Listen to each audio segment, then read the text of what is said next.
జగన్ అక్రమాస్తులతో పాటు ఎంఆర్ కేసులో కీలక పాత్ర పోషించిన ఆరోగ్యస్వామి జగన్నాథన్ గురించి సిబిఐ ఆరా తీస్తోంది. హిందూ ప్రాజెక్ట్స్ డైరెక్టర్ వాన్పిక్ తో పాటు పలు సంస్థలకు డైరెక్టర్ గా వ్యవహరించిన ఈయన దుబాయ్లోని ఎమిరేట్స్ హిల్స్ లో ఉంటున్నట్లు విచారణలో తేలింది. కేంద్ర దర్యాప్తు సంస్థ విచారిస్తున్న కీలక కేసులో జగన్నాథన్ పేరు తరచూ తెరపైకి వస్తోంది. ఎంఆర్ ప్రాపర్టీస్ కు 2001లో ఆరోగ్యస్వామి జగన్నాథన్ సీఈఓగా బాధ్యతలు చేపట్టారు. 2005 వరకు సీఈఓగానే కొనసాగారు.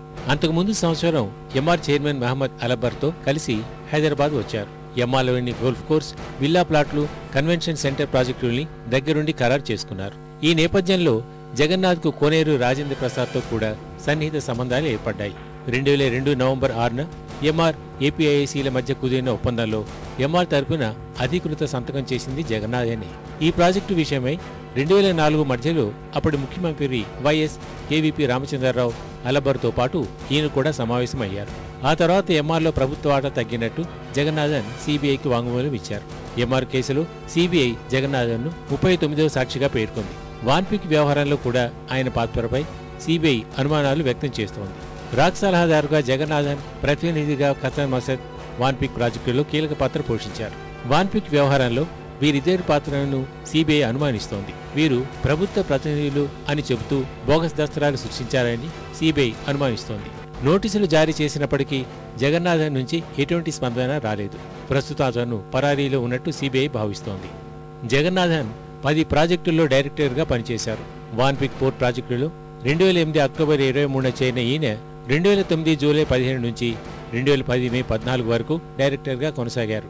నిమ్మగడ్డ ప్రసాద్కు అధిక వాటా ఉన్న వాన్పిక్ ప్రాజెక్టులో డైరెక్టర్గా కొనసాగుతున్నారు. Vanpic ports limited, Zinex infratech private limited, Vanpic ship yard private limited, Prakasam airport authority limited సంస్థల్లో 2009 జూలై 15 నుంచి డైరెక్టర్గా కొనసాగుతున్న ఈయన హిందూ ప్రాజెక్టులో 2007 జూన్ 28 నుంచి 2009 జనవరి 1 వరకు ఆ పదవిలో ఉన్నారు.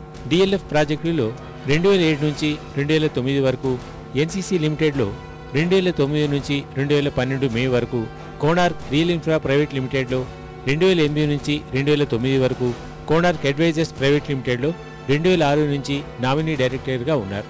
ఎంఆర్లో కీలక పాత్ర పోషించి సిబిఐకి వాంగ్మూలం ఇచ్చిన జగన్నాథన్కు మిగతా కేసులతోనూ సంబంధం ఉండటం, విచారణ నిమిత్తం నోటీసులు ఇచ్చినా స్పందించకపోవడంతో దర్యాప్తు సంస్థ అనుమానాలు వ్యక్తం చేస్తోంది.